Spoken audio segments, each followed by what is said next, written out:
following the collapse of the three-way coalition under Chancellor Olaf Scholz of the center-left Social Democrats. The opposition Conservatives, an alliance of the Christian Democrats and the Christian Social Union, have been leading nationwide polls for more than 2 years. They are trailed by the far-right Alternative for Germany, AfD party.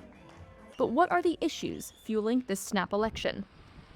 Germany has long been Europe's biggest economy, but for the past 2 years, it's been in decline. Rising energy prices played a big role in that, and they remain a formidable challenge for both households and businesses. Friedrich Merz, the CDU opposition leader, had strong words for Olaf Scholz, arguing he led Germany into economic crisis while chancellor. I'm somewhat amazed, Mr. Chancellor, at your perception. We are now in the third year of a recession. This has never happened before in Germany. Stopping this will be a huge effort, so I have to tell you, I'm somewhat shocked by the perception you have here this evening of the state of our economy. A slew of violent attacks linked to foreign suspects have raised concerns about both security and migration, prompting political parties to demand stricter measures on migration. Germany's net population rose by over 3.5 million between 2014 and 2024, driven entirely by migration. Since 2022, Germany has taken in over 2 million refugees.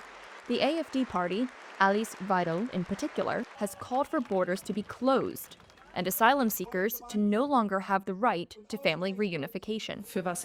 What I stand for is to stop this illegal migration and that we must separate ourselves from the people who are in our country illegally and who have committed criminal offenses. The conservative Christian Democrats have also adopted a stricter stance on immigration, including pushing back asylum seekers at the borders.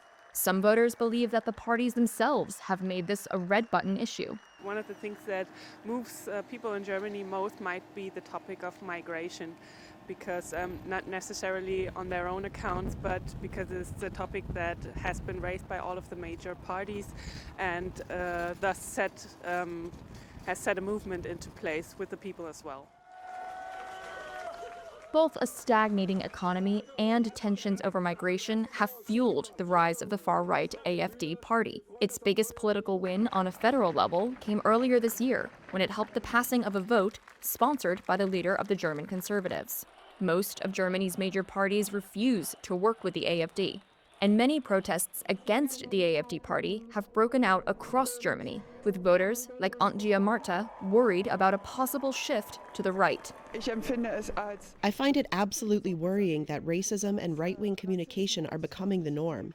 Every person counts, and no person is illegal. And that's why I'm here and why I take to the streets as often as I can. I have a voice. We all have a voice. Germany's mainstream parties all favor helping Ukraine fend off Russia's invasion with weapons and supplies. However, Scholz and his Social Democrats have recently struck a more cautious tone, emphasizing the need for diplomacy. The AfD is among those who want an end to weapons deliveries to Kyiv and a resumption of good relations with Moscow.